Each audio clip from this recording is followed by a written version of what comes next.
¿Se han dado cuenta, mis hermanos, que cuando nosotros tenemos algún problema, alguna diferencia con la provisión, la providencia de Dios, cuando nosotros no estamos de acuerdo con la providencia de Dios de alguna forma, Dios nunca discute con el hombre? Si ustedes leen las Escrituras, siempre que el hombre estuvo en desacuerdo con la providencia de Dios, con lo que Dios le dio, porque hay muchos relatos, ¿no? Hay muchas personas que dijeron, Señor, pero ¿por qué? ¿Cierto? ¿Por qué me pasa esto? Pero ustedes se han dado cuenta que cada vez que el hombre contiende con Dios y le dice, Señor, no estoy de acuerdo, Dios no da explicaciones al respecto. Dios no se inmuta por eso, no da explicaciones. Y no las da precisamente porque Él es Dios y no necesita dar explicaciones, ¿cierto? Él es el dueño, Él es el Señor, Él toma las decisiones y Él no necesita darle explicaciones a nadie. Los hombres generalmente queremos tener el control de todo en la vida, ¿no?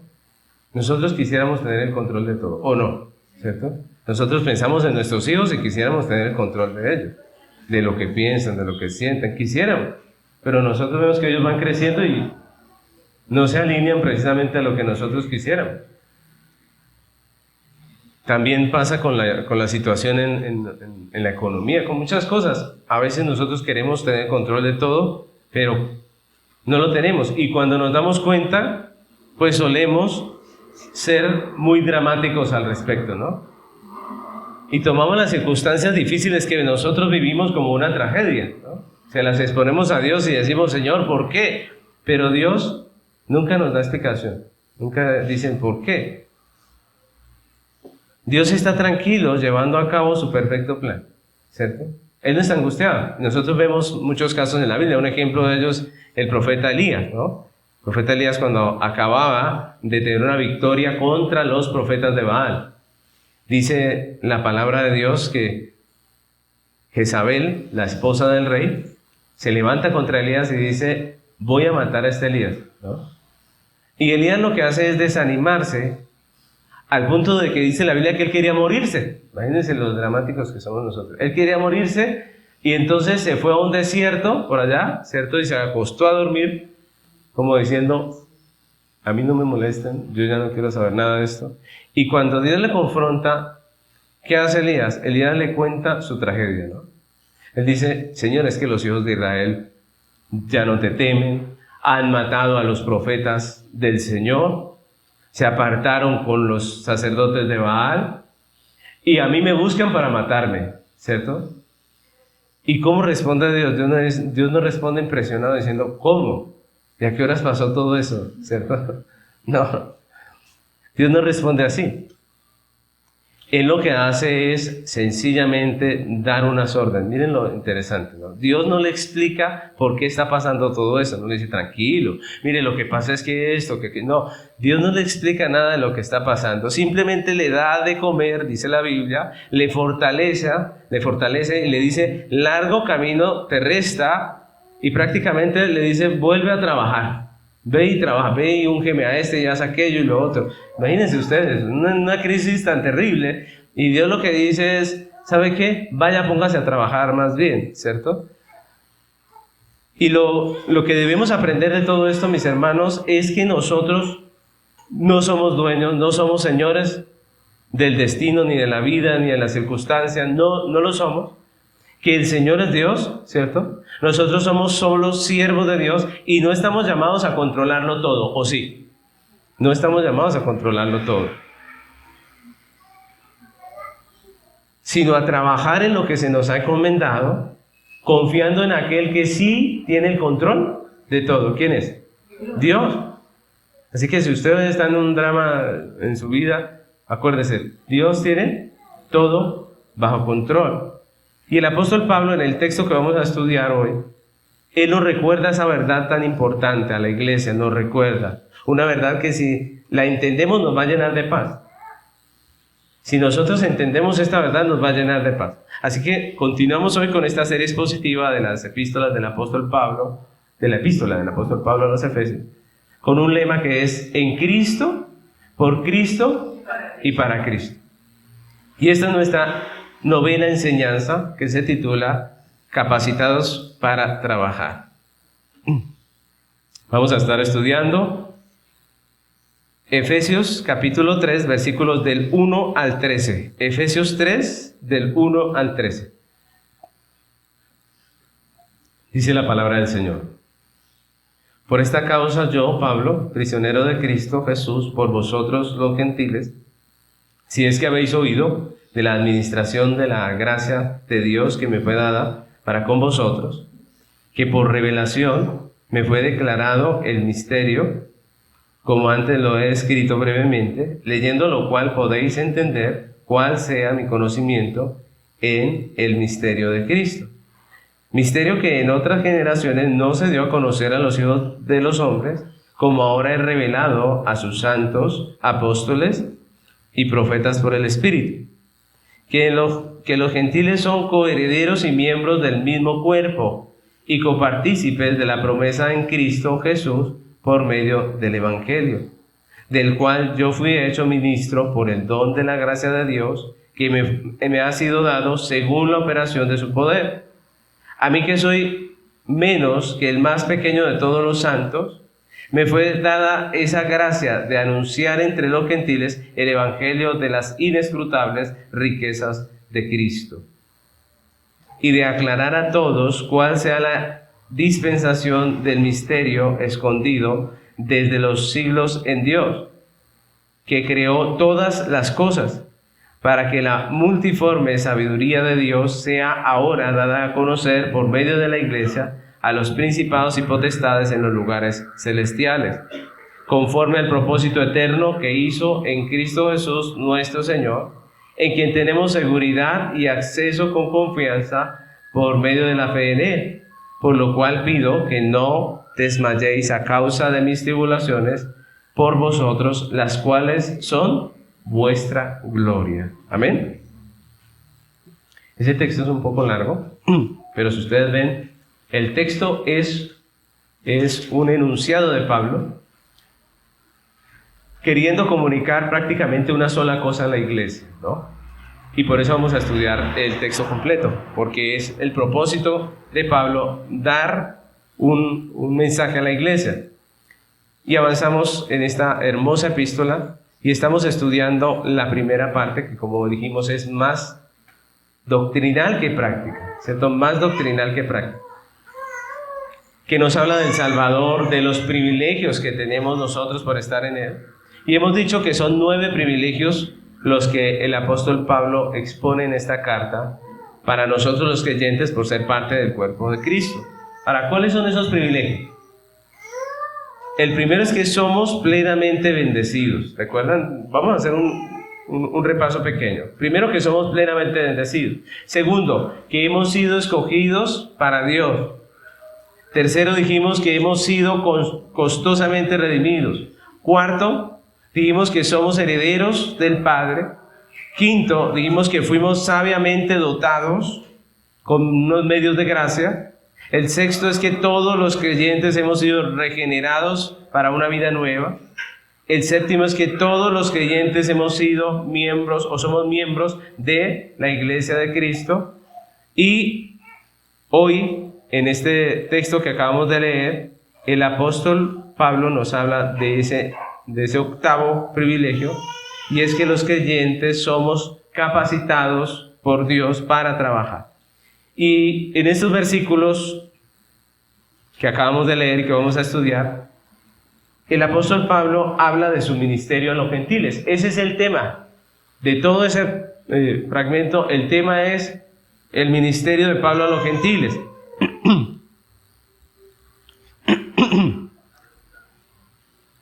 Y en ese texto que habla el apóstol de su ministerio, podemos ver cómo Dios soberanamente se encarga del crecimiento de su iglesia, de cómo crece su iglesia en el Evangelio, de cómo capacitar a su iglesia. Y en estos 13 versículos que acabamos de leer, el apóstol deja claras 3 verdades con respecto a esa capacitación del creyente en el Evangelio. Y hoy vamos a verlas a través de 3 preguntas que le vamos a hacer al texto. Vamos a hacerle 3 preguntas al texto. que nos habla de esa capacitación del creyente en el Evangelio. Entonces, ¿cuál es la primera pregunta? La primera pregunta es, ¿quién nos capacita? Según el apóstol Pablo, ¿quién nos capacita? Entonces, lo primero que vemos nosotros allí es que Pablo en todo ese texto nos deja claro que el que se ocupa de nuestra capacitación es el mismo Dios. Dios se ocupa de que usted crezca en Cristo. Si usted es creyente, Dios se ocupa de que usted crezca en Cristo, ¿no? De que usted entienda, de que usted aprenda. En todo el texto vemos que la edificación de la iglesia es iniciativa de Dios, conforme a su soberano plan. Es decir, Él trazó un plan donde dijo, escogí a estos creyentes y voy a hacer que ellos puedan capacitarse en el Evangelio. Y primeramente habla de su llamamiento, el apóstol Pablo, ¿no? Habla de su llamamiento y nos deja ver que Dios es el que edifica a través de ministros del Evangelio. Dios usa ministros del Evangelio que no son personas especiales, que no son personas más santas, que no son personas maravillosamente diferentes al resto, sino que son personas comunes y corrientes, llamados por gracia al oficio de enseñar la palabra de Dios. Si ustedes ven allí la presentación que hace Pablo cuando habla de su elección para el ministerio, él se presenta a sí mismo como ¿quién? Como el más grande de todos los apóstoles. ¿Qué dice? ¿Cómo dice él? Que él es el más ¿qué? Pequeño de todos los santos.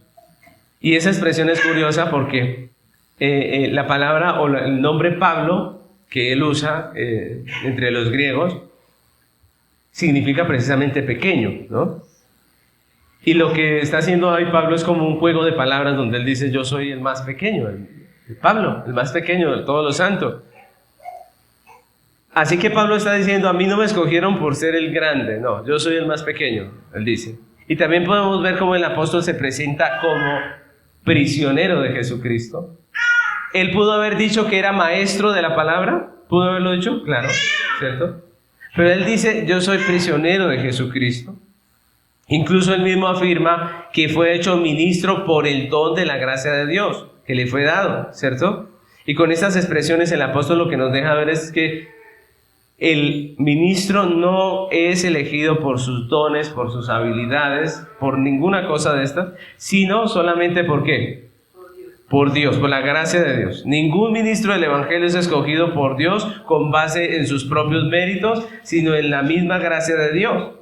Y si permanecemos aquí es porque Cristo persevera en nosotros.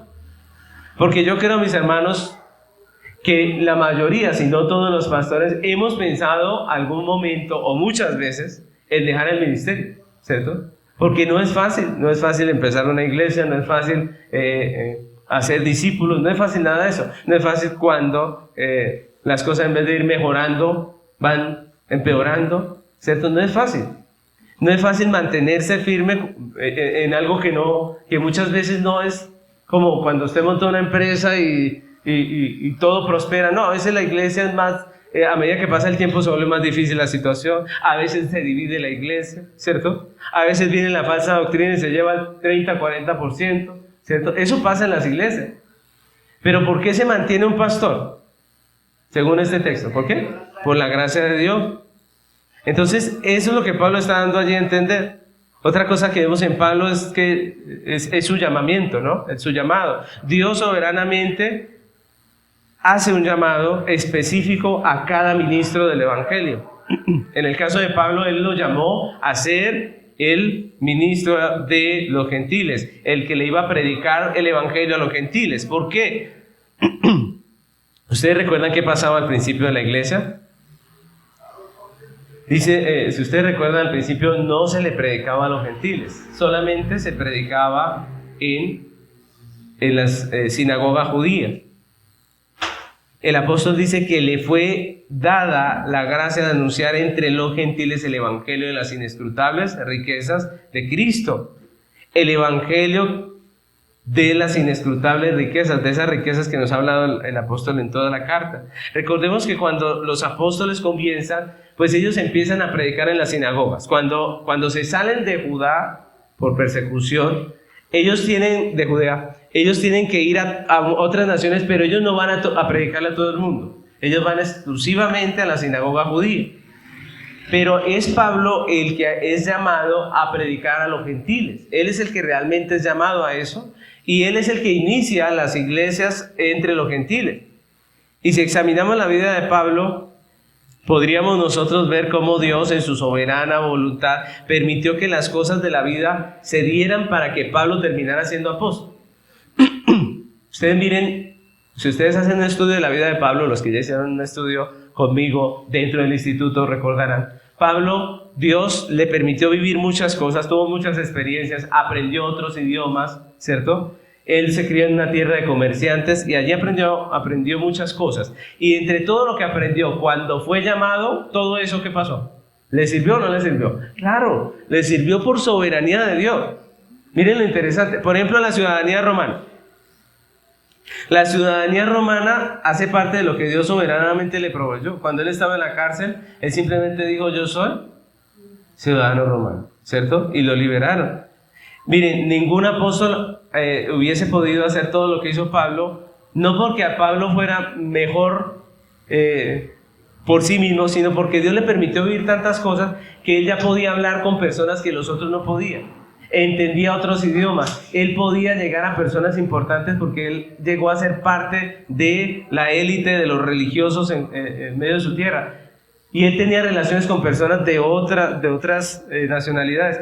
Él llegó a donde llegó porque por la obra de Dios, Dios lo preparó y lo puso a hacer lo que hizo. Y miren, soberanamente Dios permite situaciones para que nosotros lleguemos a hacer exactamente lo que Dios quiere.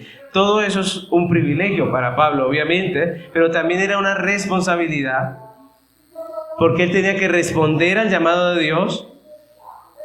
Todo hombre llamado al ministerio debe disponer su vida, sus capacidades, su tiempo para responder a la obra del Señor. Y especialmente un ministro tiene que aprender el Evangelio, tiene que dedicar tiempo al Evangelio, a la palabra. Todo ministro del Evangelio debe obviamente conocer el texto.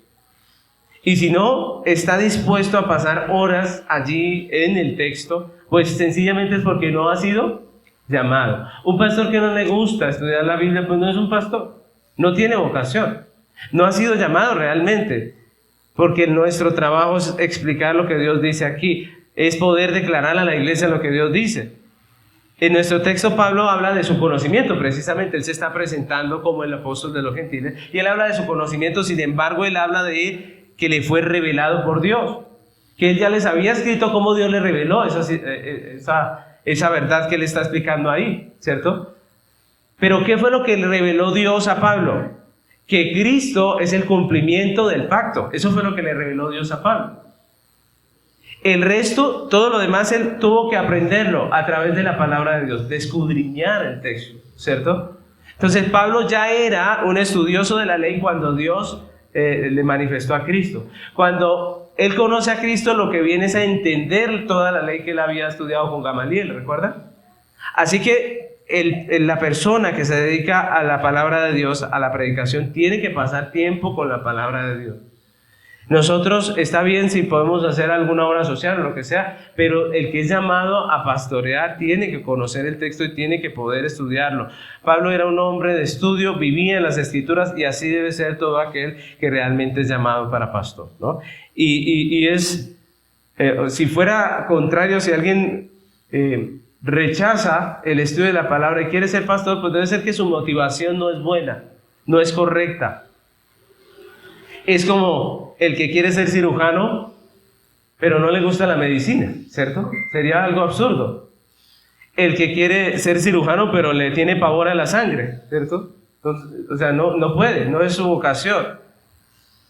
Otra cosa que vemos en Pablo es su oficio como ministro. ¿Qué hacía Pablo como ministro? ¿Qué había sido llamado a hacer? El apóstol dice en el versículo 8 que le fue dada esa gracia de anunciar entre los gentiles el evangelio de las inescrutables riquezas de Cristo.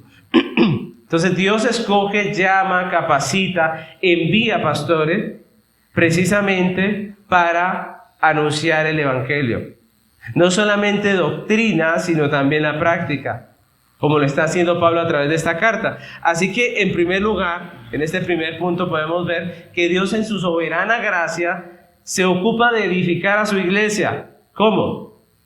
a través de ministros a quienes desde el vientre apartó y dio esa vocación, porque es desde el vientre. ¿Ustedes recuerdan lo que dijo Dios a Jeremías? Dijo, antes de que te pusiese en el vientre, te escogí, te santifiqué, te di por profeta, ¿cierto?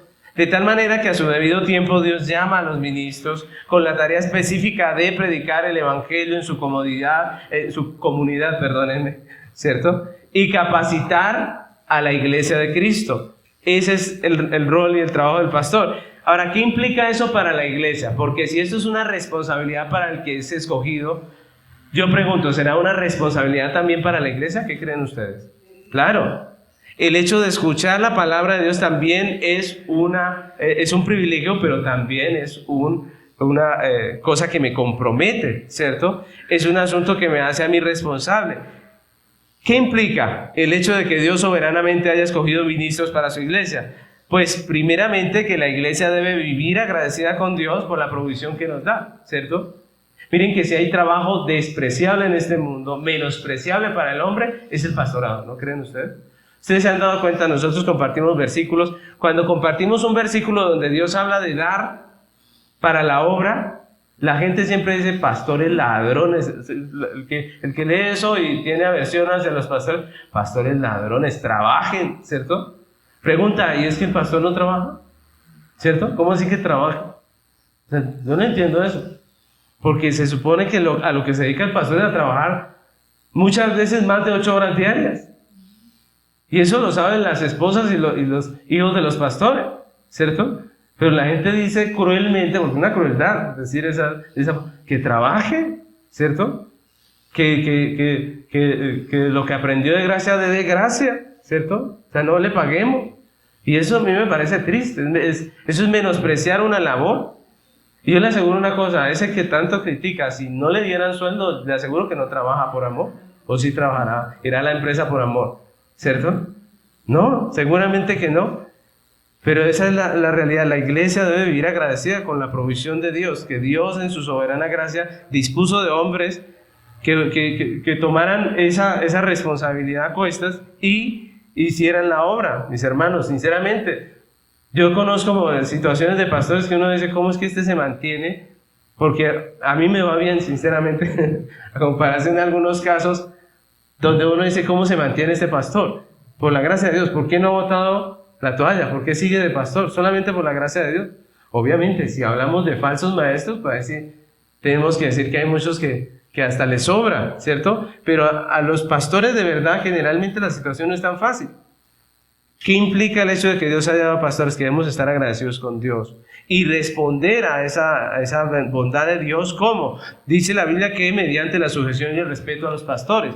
Hebreos 13:17 dice: obedeced a vuestros pastores y sujetaos a ellos, porque ellos velan por vuestras almas, como quienes han de dar cuenta, para que lo hagan con alegría y no quejándose, porque esto no es provechoso. No os es provechoso. Eso es importante. La manera de responder con gratitud es con sujeción. Es nosotros también disponiéndonos para el ministerio de la iglesia. Otra cosa que es importante, mis hermanos, dentro de las implicaciones del pastorado para la iglesia, es que si como creyentes bíblicos creemos que la palabra de Dios es la norma de fe y conducta, pues nosotros debemos valorar lo que se nos enseña, ¿cierto? Y aprovecharlo, mis hermanos. Aprovechar ese conocimiento que tenemos a través de los ministros. Que una persona dedique su vida a estudiar ese texto, que va a ser de gran bendición para mi vida, pues debo yo aprovecharlo, porque ahí está el consejo de Dios.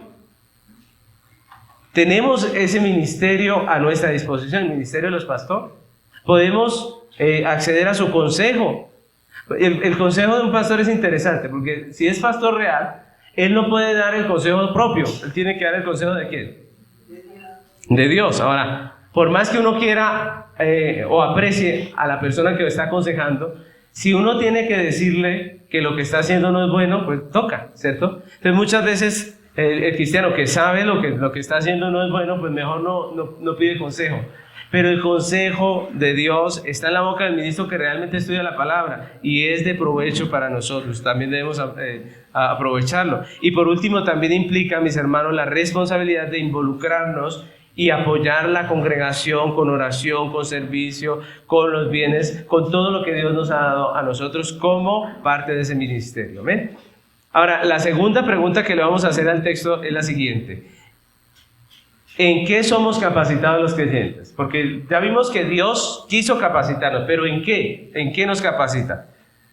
El mismo apóstol Pablo responde esa pregunta diciéndonos que somos capacitados en el evangelio de las inescrutables riquezas de Cristo. El evangelio es la doctrina para el creyente, en eso es que nosotros somos edificados. Como ya hemos visto desde el principio de la historia, pues a Dios le plació revelarse a sí mismo, darse a conocer al hombre, dar a conocer su voluntad a través del evangelio. Y el apóstol aquí escribe de esa revelación haciendo algunas aclaraciones, ¿no? Él hace algunas aclaraciones. Primeramente nos deja ver que aunque el evangelio se dio a conocer desde el principio, él dice que no se conocía como ahora. No se conocía como ahora. El evangelio se conoce desde Génesis, ¿sí o no? Pero no se conocía como ahora. ¿De qué está hablando el apóstol? De la revelación progresiva. ¿Ustedes recuerdan que es la revelación progresiva? Que al principio de la historia Dios comenzó a revelar su pacto de una forma muy básica, ¿cierto? Digámoslo así, que Dios respeta nuestra ignorancia, si se puede decir así, respetar, o entiende más bien, entiende nuestra ignorancia, y como entiende nuestra ignorancia, Él empieza como a los bebés, ¿no? A los pequeñitos, a explicarnos con plastilina, ¿cierto? De una manera muy básica. Así empezó el Evangelio en el Antiguo Testamento, de manera que si usted busca el Evangelio en el Antiguo Testamento, usted lo encuentra, pero va a encontrar cosas muy básicas acerca del Evangelio, ¿cierto? Cosas que usted no va a entender a plenitud el Evangelio simplemente leyendo Génesis. Pero a medida que avanza la Biblia en el Antiguo Testamento, Dios empieza a hacer claras muchas cosas, de tal manera que cuando termina el Antiguo Testamento hay muchas cosas que están claras, ¿no? Pero otras solamente se hicieron claras en el Nuevo Testamento, cuando vino Cristo. Cuando vino Cristo, que es el cumplimiento del pacto, todo eso que estaba oculto, que era un misterio, pues en Cristo se reveló, se dio a entender muchas cosas que eran misteriosas. Por ejemplo, la gente llevaba un cordero, se le había dado una promesa de un Mesías, todo esto. Cuando Cristo murió, por fin entendimos que el cordero era ¿quién? Era Cristo, ¿cierto? Que su sacrificio no fue precisamente en un altar, en un tabernáculo, sino que fue en una cruz.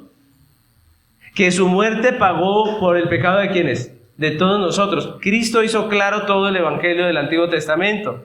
Y por eso Pablo, para hablarnos de uno de esos misterios, dice que en otras generaciones no se había dado a conocer a los hijos de los hombres, como ahora es revelado a sus santos, apóstoles y profetas por el Espíritu.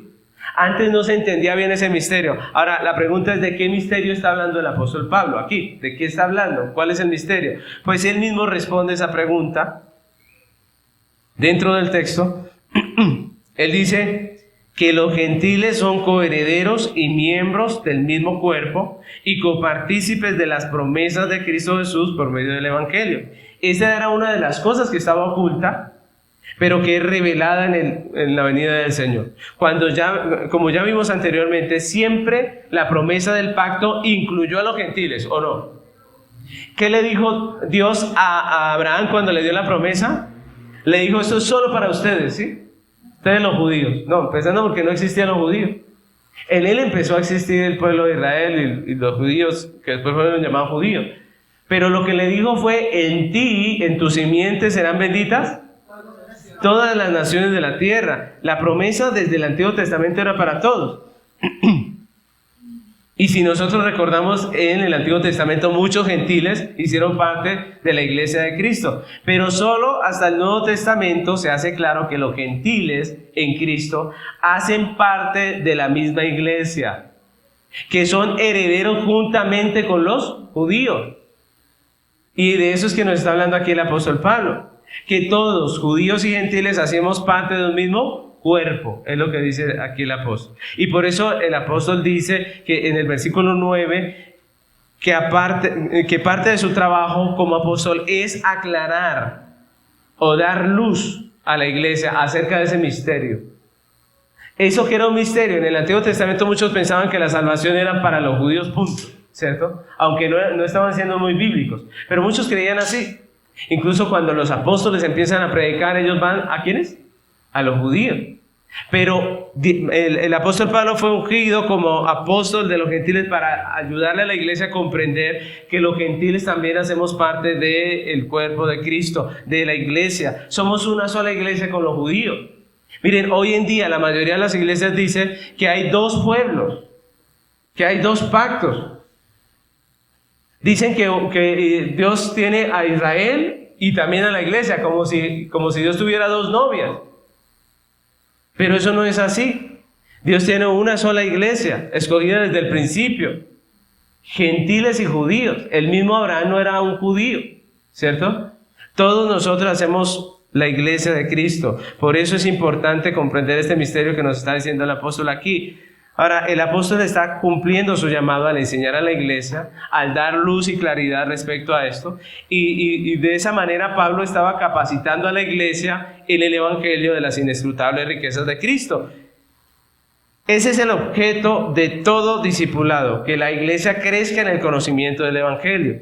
Ahora, eso es importante porque cuando hablamos del evangelio, no estamos hablando simplemente de aspectos religiosos, ¿no? Algunos asocian evangelio con religión, ¿no? Es más, vamos a la iglesia el domingo y hay personas que piensan, ya cumplí con lo religioso, ahora me voy a trabajar y a hacer mi vida. Pero resulta que eso no es así, porque el evangelio es vida. El evangelio nos habla de nuestra vida práctica, de nuestras acciones, de nuestros deseos, de nuestros gustos, de nuestras prácticas.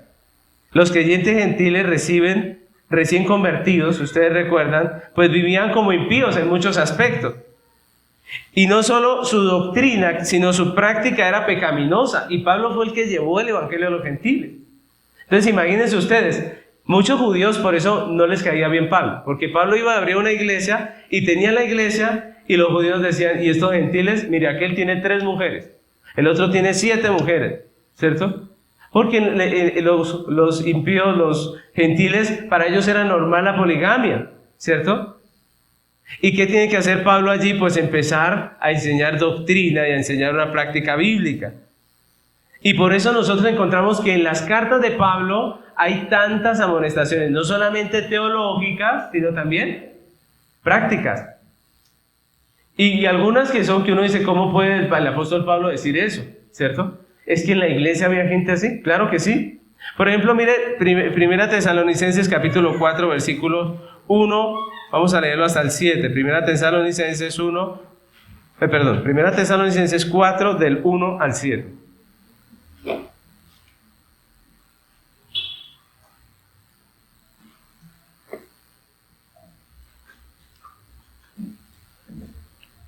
Dice la palabra del Señor.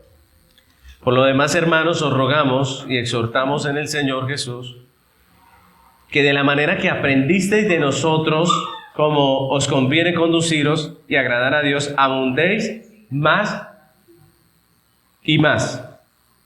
Le está diciendo a los gentiles, le está diciendo, por favor, así como vieron de nosotros, también hagan. Dice, porque ya sabéis qué instrucciones os dimos por el Señor Jesús. Pues la voluntad de Dios es vuestra santificación, que os apartéis de fornicación, que cada uno de vosotros sepa tener su propia esposa en santidad y honor, no en pasión de concupiscencias como los gentiles que no conocen a Dios, que ninguno agravie ni engañe en nada a su hermano, porque el Señor es vengador de todo esto, como ya os hemos dicho y testificado. Pues no nos ha llamado Dios a inmundicia, sino ¿a qué? A santificación. Y esta misma carta, si ustedes leen, van a ver más adelante cuando estudiemos, en esta misma carta, en la parte final, también da otras amonestaciones parecidas. Mire, este es un llamado a la iglesia y lo que les dice es que se aparten de fornicación, ¿no? Obviamente los gentiles no tenían temor de Dios en ese sentido. Ellos tenían cualquier cantidad de prácticas que eran aberrantes, ¿cierto?, en el área sexual. Y lo que hace el apóstol Pablo es hablarle a su iglesia. ¿Por qué hablará Pablo esto a la iglesia? Porque en la iglesia había o no había personas así. Claro. Y él tiene que llamarle la atención y decirle, venga, así no es, ¿cierto? Es lo que está diciendo Pablo, así no es. Así viven los gentiles que no tienen a Dios. Pero nosotros somos diferentes. Y es el mismo llamado que Dios hace a la iglesia en este tiempo. Obviamente entre nosotros los creyentes también pasan situaciones y Dios nos llama a ser diferentes. Si estamos en Cristo, a vivir como creyentes. Dice, porque no nos ha llamado Dios a inmundicia, sino a ¿qué? A santificación. Como creyentes debemos ser humildes y sinceros y reconocer que muchas cosas las entendemos de manera incorrecta. ¿No creen? Y no como nos enseña la Escritura. Muchas cosas las hacemos mal y son pecaminosas. Debemos aceptar que nuestra forma de pensar, nuestra práctica en muchos aspectos no coincide con lo que la Biblia dice, sino que coincide más con el sistema de este mundo y que por eso necesitamos diariamente el Evangelio para ser renovados en nuestro entendimiento. Necesitamos crecer en la doctrina para poder conformar nuestra vida a la voluntad de Dios y así poder disfrutar de todo lo que otorga una vida en sujeción a Dios. Por eso Dios se encargó de disponer los medios para capacitar a su iglesia. ¿Ustedes recuerdan lo que acabamos de leer ahorita cuando pedíamos perdón a Dios? El salmista dice, mientras callé, sufrí, es lo que dice él. Mientras callé estaba mal, sufría. Cuando nosotros nos apartamos de la voluntad de Dios, sufrimos. La iglesia que vive en su pecado sufre las consecuencias. Por eso Dios se encargó y dispuso los medios para capacitarnos, para crecer en el Evangelio, para que crezcamos como creyentes. Ahora, la tercera pregunta que le hacemos a nuestro texto es, ¿para qué somos capacitados? ¿Cierto? ¿Para qué somos capacitados? Ya vimos quién nos capacita, Dios, ¿cierto? ¿En qué nos capacita? En el Evangelio, ¿cierto? Pero ahora la tercera pregunta es ¿para qué somos capacitados? ¿Cuál es el fin? ¿Cuál es el propósito? Pues el apóstol en el versículo 10 responde esa pregunta al hablar del ministerio de la iglesia en esta tierra. Recuerden que la palabra ministerio es servicio, del servicio que nosotros prestamos aquí en la tierra. La iglesia es capacitada por Dios para dar a conocer la multiforme sabiduría de Dios en el Evangelio. Es lo que dice el texto que estamos estudiando. Y eso lo sabemos, mis hermanos.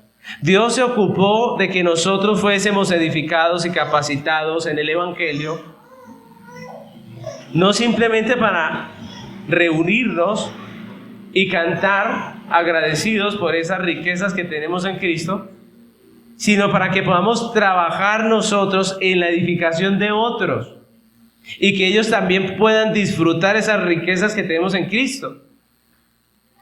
Somos edificados para nosotros también edificar. Somos capacitados para trabajar en la capacitación de otros.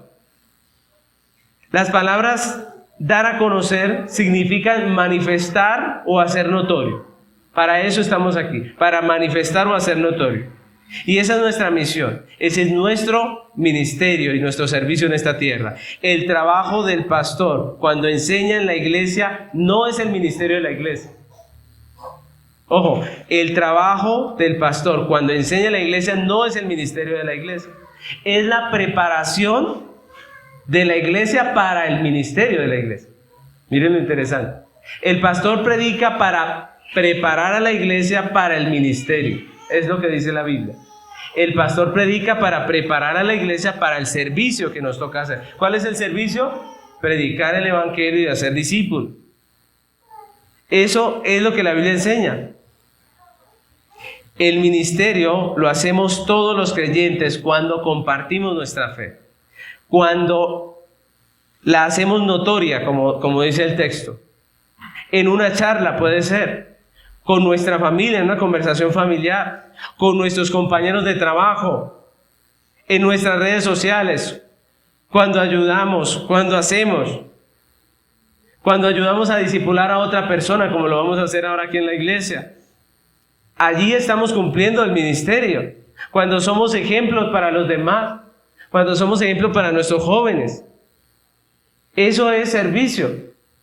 Miren que no es venir el domingo y preparar un cántico o preparar una predicación. No, es lo que hacemos todos los días. Nosotros todos los días estamos haciendo el ministerio de Cristo. Esta semana espero que lo hagamos, dando ejemplo, siendo luz para los que están en tinieblas, mostrando cómo es un cristiano. Todos estamos incluidos en ese ministerio, hombres, mujeres, jóvenes, ancianos.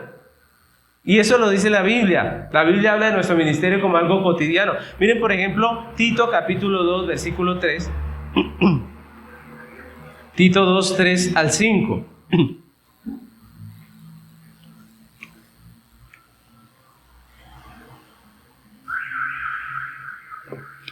Tito 2, 3 al 5 dice. Está hablando de varias personas en la congregación y en el 3 dice las ancianas. Está hablando Pablo al pastor Tito y está dando instrucciones para la iglesia. Dice las ancianas a sí mismo. Aquí están hablando de ancianas, de personas de edad, ¿no? Dice las ancianas a sí mismo sean reverentes en su porte, no calumniadoras, no esclavas del vino, maestras del bien, que enseñen a las mujeres jóvenes a amar a sus maridos y a sus hijos, a ser prudentes, castas, cuidadosas de su casa, buenas, sujetas a sus maridos, para que la palabra de Dios, ¿qué? No sea blasfemada. Ahora, analicen ustedes ese texto por un momento. Porque nosotros nos hablan de ministerio, nosotros pensamos en teología, en ponernos a los 5 puntos del calvinismo, toda esta doctrina, pero resulta que aquí lo que dice es que las mujeres que llevan tiempo en la iglesia deben enseñar a las más jóvenes. ¿Qué les deben enseñar? Cosas muy cotidianas. Amar su hogar. ¿Por qué? Porque obviamente la mujer muchas veces menosprecia su hogar, ¿cierto? Hay mujeres que piensan que tener un hogar, además por el feminismo que hay ahorita, que tener un hogar y haber tenido hijos y criarlos, puede haber perdido toda su existencia. Prácticamente que no hizo nada en la vida. Pero ¿qué dice la Biblia? ¿Eso es algo o no es algo? Eso es algo maravilloso. Eso es un don precioso. Y aquí el texto nos dice, la mujer debe enseñar, miren lo interesante porque nos dice, debe enseñar homilética, o debe enseñar, patrística, o debe enseñar, no hay nada de eso. Miren que no hay nada de eso ahí escrito. Lo que dice, debe enseñar a amar a su esposo, a sus hijos, a ser castas, a no ser bebedoras de vino. ¿Qué quiere decir? ¿Que allá había mujeres borrachas en medio de la congregación? Esa es la realidad, porque es que a veces dicen, pastor, alguien una vez vino y dijo, no, pastor, yo pensé que en su iglesia había más pureza. No, aquí todos somos pecadores, empezando por mí. No, si venía por eso, se equivocó, no ha vuelto. ¿Por qué? Porque la realidad, mis hermanos, es que todos nosotros somos pecadores. ¿Estamos en camino de qué? De santificación. ¿Habían problemas en la iglesia de Pablo? Claro que los había. Problemas grandes, situaciones difíciles. ¿Qué hace Pablo? Pablo dice, mire, enseñen doctrina. ¿Cuál es la doctrina? Que la mujer se acasta, no sea bebedora de vino, que ame a su marido, a sus hijos. Seguramente había mujeres que aborrecían a su marido. ¿Qué creen ustedes? Claro. Había mujeres, ¿y en este tiempo habrá mujeres que aborrezcan a su marido? Sí. Claro. Miren, ¿qué es característico en nosotros los seres humanos? ¿Amor a nuestra autoridad o menosprecio? ¿Qué es lo característico de nosotros? Menosprecio. Nosotros nunca amamos a la autoridad. Generalmente la despreciamos. Y es la realidad. Los hijos desprecian la autoridad de sus padres muchas veces, ¿o no? ¿Cierto? Muchas veces no quisieran que su papá los mandara o les limitara o les corrigiera o les dijera, aquí llegas a las 8 o llegas a esta hora. No. Ellos quisieran que no existiera esa palabra. Pero es la realidad, todos nosotros. ¿Y por qué somos así, de que nos oponemos a la autoridad? Porque todos nosotros somos pecadores. Miren, la doctrina es esto. Vivamos como cristianos, es lo que dice Pablo. A los hombres también dice que los hombres traten a la mujer como vaso más frágil. ¿Qué sería? ¿Que habían hombres abusivos que golpeaban a sus mujeres? ¿Qué creen ustedes? Claro. Y él les dice, ¿cómo va a golpear a su mujer? Ella es el vaso más frágil, dice Pablo, ¿cierto? Ahora, ¿qué quiere decir que es más frágil? ¿Que los hombres somos el vaso fuerte? ¿Qué quiere decir? Que nosotros también somos frágiles. ¿Pero la mujer es vaso qué? Más frágil. Entonces, miren, la Biblia nos enseña, eso es lo que hay que enseñar. ¿Cómo? Algunos dicen, pastor, una vez vino una mujer y dijo, pastor, pero es que aquí una mujer no puede servir en la iglesia. Le dije, ¿cómo que no? Todas las mujeres pueden servir, claro que sí. ¿Qué dice la Biblia? Mire, aquí es lo que dice, ¿cierto? ¿Servimos a la iglesia solamente en el púlpito? No, todos los días con nuestra vida, nuestro testimonio, amando a nuestros hijos, amando a nuestro esposo, a nuestra esposa, amando a la congregación, sirviendo en la iglesia, siendo ejemplo para los demás. Todas esas cosas es el servicio de la iglesia. Mis hermanos, lo triste es que muchas veces la gente le pasan años en la iglesia y ni siquiera viven como cristianos. ¿Cómo van a enseñar a otros? Lo que decía el texto que leímos hoy en la escuela dominical. Debiendo ser ya maestros, ¿qué pasa? Todavía tenéis necesidad de que se los enseñe la leche espiritual, con la leche, ¿cierto? ¿Por qué? Porque nosotros somos tardos. Y la Biblia nos dice, nos llama a nosotros, a los cristianos, a vivir de acuerdo al mandamiento de Dios. Ahora, la pregunta es, ¿a qué se refiere el apóstol aquí al final cuando habla acerca de nuestra misión de dar a conocer o de la multiforme sabiduría de Dios? Y es interesante, porque en primer lugar habla obviamente de nuestro trabajo de exponer a los demás hombres, pero es que el texto dice que esto se lo damos a conocer a ¿quiénes? ¿Qué dice la Biblia? ¿A quién le damos a conocer la multiforme gracia de Dios? Al final dice, a los principados y potestades, ¿cierto? Miren lo interesante, porque no es simplemente darle a conocer a un hermano o a una persona, sino a los principados y las potestades. ¿A qué se refiere el apóstol Pablo con esas palabras? ¿Por qué a los principados y potestades? ¿Cuáles principados? ¿Cierto? ¿Cuáles potestades? Pues la Biblia nos enseña, cuando nos habla acerca de principados y potestades, y específicamente aquí en esta carta, nos está hablando de los ángeles.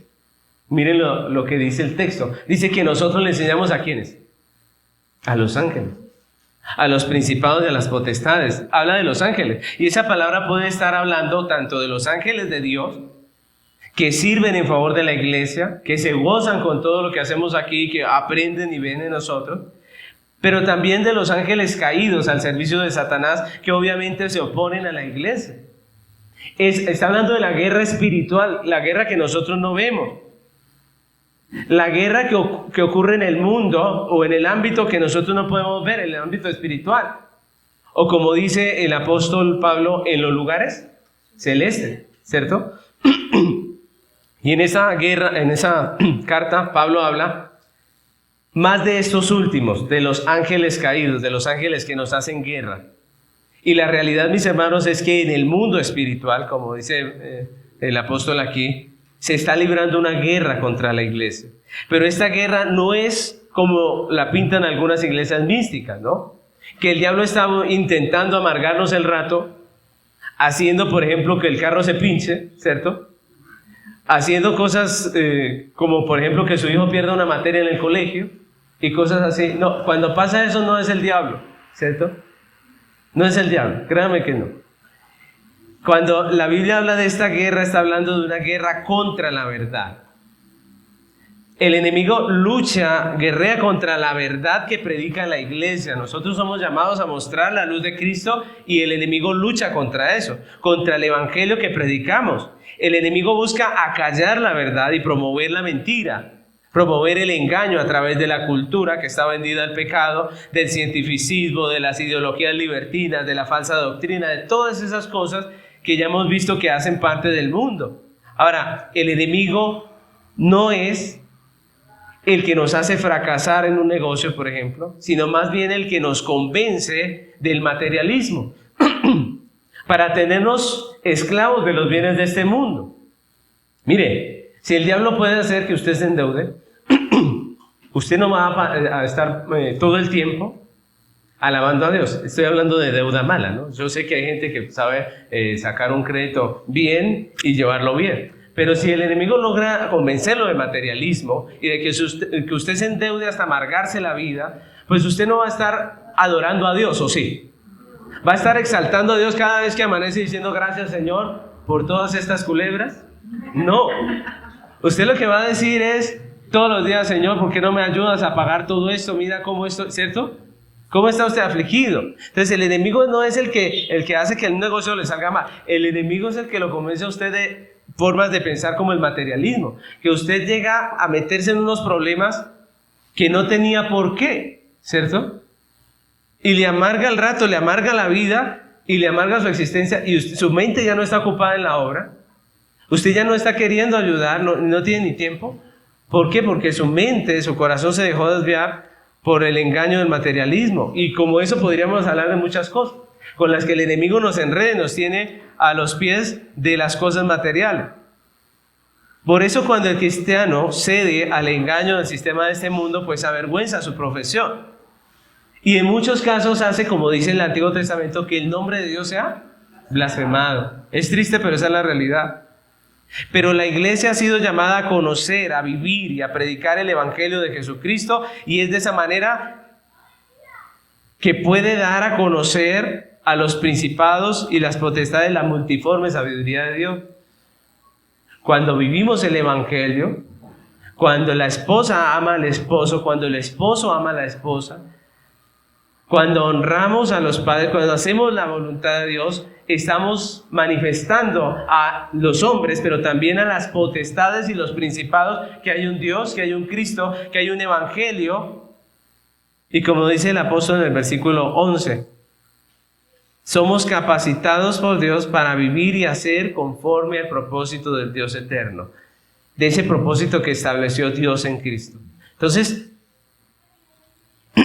no podemos levantar una iglesia a nuestro gusto, no podemos levantar una iglesia con nuestra manera de pensar, con nuestra manera de ser, sino conforme a lo que Dios ha mandado en su palabra, y debemos hacerlo con el diseño de Dios. Nosotros, como creyentes, viviendo como Cristo, estamos manifestando la realidad de Cristo.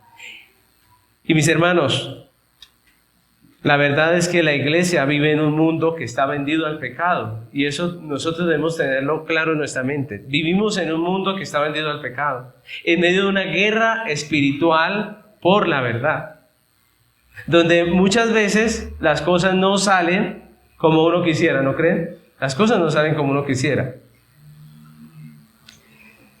Pero eso no nos quita nuestra responsabilidad, ¿o sí? Podemos decir, no, pues es que la vida es difícil, es que la vida es dura. Yo por eso no evangelizo, pastor. Esto es muy duro, muy berraco. Yo no. Ahorita estoy pasando una temporada muy difícil, ¿cierto? Pero eso nos quita nuestra responsabilidad, no. Pablo nos llama a confiar en medio de la dificultad. Y miren cómo se veía el panorama físicamente hablando en el tiempo del apóstol Pablo. Yo quiero que ustedes analicen un poco. Cuando el apóstol escribe esta carta, en este punto de la historia habían dos líderes en la historia. ¿Cuáles eran? Por un lado estaba Nerón, que era el emperador de Roma. ¿Cómo era Nerón? ¿Un hombre amigable? No, era un tipo cruel. Era un tipo que hizo muchas cosas que estuvieron totalmente en contra de lo que Dios manda, ¿cierto? Un hombre que se opuso a la iglesia, que la persiguió hasta donde más pudo. Un hombre que cogía de antorcha a los cristianos, les prendía candela y con eso iluminaba el patio de su palacio. Eso es ser no solamente perverso, sino muy perverso. Sinceramente, el Señor llegó a hacer cosas realmente horribles en la historia. Y sin embargo, mis hermanos, si ustedes veían a ese hombre en ese tiempo, pues él estaba lleno de gloria terrenal. Estaba en una de las posiciones más poderosas de ese tiempo. Y tenía a su disposición muchos recursos para su maldad. ¿Le faltaba dinero a Nerón? ¿Ustedes qué creen? No, él tenía el poder y el dinero para hacer todas las cosas que él quería. Por otro lado, había otro líder, y ese era el apóstol Pablo. Un hombre creyente que se esforzaba con todo su ser por conocer la palabra de Dios, por vivir la palabra de Dios y por predicar el evangelio. Sin embargo, estaba en la cárcel ¿cierto? Estaba preso injustamente, muy limitado en sus recursos, estaba enfermo también. Y a uno le parece irónico todo esto, ¿no creen? O sea, uno dice, ¿cómo puede ser? ¿No les parece difícil confiar en que Dios tiene el control en medio de unas circunstancias como esas, ¿cierto? Uno dice, pero el que debería estar mal está bien, y el que debería tener la provisión, la libertad para hacer lo que debe hacer, está encerrado y está allá preso, sin poder tener recursos ni nada para hacer lo que debería estar haciendo. Pero en medio de esa situación, el apóstol Pablo escribe en los versículos 12 y 13 de nuestro estudio. Miren lo que dicen esos dos últimos versículos. Dice, ¿en quién tenemos qué? Seguridad. ¿Estaba dudando el apóstol Pablo de Dios? No, dice, en quien tenemos seguridad y acceso con confianza por medio de la fe en Él. Por lo cual pido que no desmayéis a causa de mis tribulaciones por vosotros, las cuales son vuestra gloria. En la dificultad, mis hermanos, es complicado confiar en lo que Dios está haciendo. Pero al final del proceso, su bondad se deja ver en plenitud, ¿no? Nosotros conocemos cuál fue el desenlace de la historia de Nerón y Pablo, ¿cierto? Nosotros conocemos cuál fue el desenlace. ¿Ustedes recuerdan qué pasó con Nerón? Nerón finalmente todo el mundo lo odió. Y cuando lo perseguían, lo que hizo fue suicidarse. Eso fue lo que hizo Nerón. Nerón muere, se suicida, muere sin Dios, condenado a la perdición eterna. Y en cambio, Pablo, mientras estuvo preso, ¿qué se puso a hacer? ¿A maldecir? No. Se puso a escribir. Escribió muchas de las cartas que hoy en día tenemos en el Nuevo Testamento, inspiradas por Dios, ¿cierto? Al final del tiempo, cuando ya Dios lo había dispuesto, Nerón, parece ser que Nerón mismo lo mató, lo mandó a matar, ¿cierto? Pero cuando muere, él muere como un hombre de Dios, con una salvación eterna. Él acaba su carrera con gozo. Él dice, he acabado mi carrera con gozo, he guardado la fe. ¿Me espera qué? ¿Qué dijo él? La corona. Nosotros sabemos el fin de la historia. Al final Dios hizo justicia. La justicia de Dios resplandeció. Dios siempre estuvo en control. ¿O hubo un momento que ya Dios no tenía el control? Dios siempre lo tuvo. Y es lo que hablábamos al comienzo cuando hablábamos de Elías. Nosotros entramos en crisis, pensamos que como que el mundo se va a acabar, pero resulta que Dios todo el tiempo tiene el control. Dios sabe lo que está haciendo. Y debemos aprender a confiar en Él. Y esa es la realidad. La iglesia está siendo capacitada cada día para conocer, vivir y predicar el Evangelio. Está llamada a dar a conocer tanto a hombres como a principados y potestades la multiforme sabiduría de Dios en Cristo, en el Evangelio. Y esto a pesar de las circunstancias que la rodean, que muchas veces son difíciles. ¿O no? Como Pablo, que estaba en la cárcel. Dios no llamó a la iglesia para que tenga todo bajo control, sino para que confíe en aquel que tiene todo bajo control. La pregunta es, ¿estás descansando en la soberanía de Dios? ¿Estás haciendo la obra de Dios que te corresponde? ¿Eres ya maestro para otros o todavía tienes necesidad de la leche espiritual? ¿Estás dando a conocer con tu vida, con tus palabras, la multiforme sabiduría de Dios? ¿Estamos dando testimonio de nuestra fe? ¿Estamos sirviendo de inspiración a otros que están empezando en el camino? Que Dios nos ayude a hacer nuestro trabajo, a poder cumplir con aquel llamado que Dios nos ha hecho. Que nos ayude a descansar en el medio de las circunstancias que estemos viviendo. Que podamos ver siempre, en toda circunstancia, la mano de Dios allí, porque les aseguro que la mano de Dios está allí y Él tiene el control. Así que les invito a que nos pongamos sobre nuestros pies y oremos al Señor, agradeciendo su palabra, pidiéndole que nos ayude a confiar en Él. Pidiéndole que podamos nosotros descansar en su soberanía, en su perfecta voluntad, y que podamos dar a conocer la multiforme sabiduría de Dios en Cristo. Amado Dios, queremos hoy agradecer tu preciosa palabra, que es viva y eficaz. Tú conoces nuestra vida, Señor, conoces lo que hacemos, lo que somos. Tú conoces nuestras preocupaciones, nuestros problemas. los problemas en los que nosotros mismos nos hemos metido muchas veces por estar escuchando a Satanás. Señor, tú sabes lo que hacemos, lo que somos. Tú sabes las circunstancias que vivimos, que para nosotros muchas veces son un caos, Señor, que para nosotros muchas veces se están saliendo de control, pero que en realidad tú nos estás enseñando que tú siempre estás en control de todas ellas. Ayúdanos a confiar en ti. Ayúdanos a confiar en tu soberanía.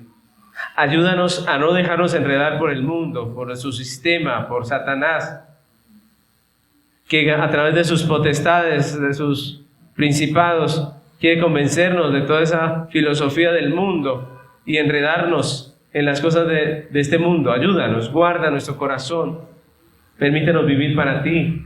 Señor, permítenos vivir como dice el Evangelio, como creyentes, como cristianos, que ya no andemos como los otros gentiles, sino que podamos andar como gentiles que han conocido al Hijo de Dios, que ahora ya no son más gentiles, sino parte del pueblo de Dios. Ayúdanos, Señor. Limpia tu iglesia, nuestro corazón. Limpia tus hijos, tu familia, Señor. Que la gracia tuya nos ayude, nos moldee, nos guíe para hacer tu voluntad, Señor. Te damos muchas gracias por tu amor, por tu misericordia. Y te pedimos que nos ayudes a dar a conocer con nuestra vida, con nuestras palabras, con nuestras acciones, la multiforme sabiduría de Dios en el Evangelio. Ayúdanos, esa es nuestra misión. Ayúdanos, Padre. Te damos muchas gracias, Padre, y te bendecimos en esta preciosa mañana. En el nombre de Cristo Jesús. Amén.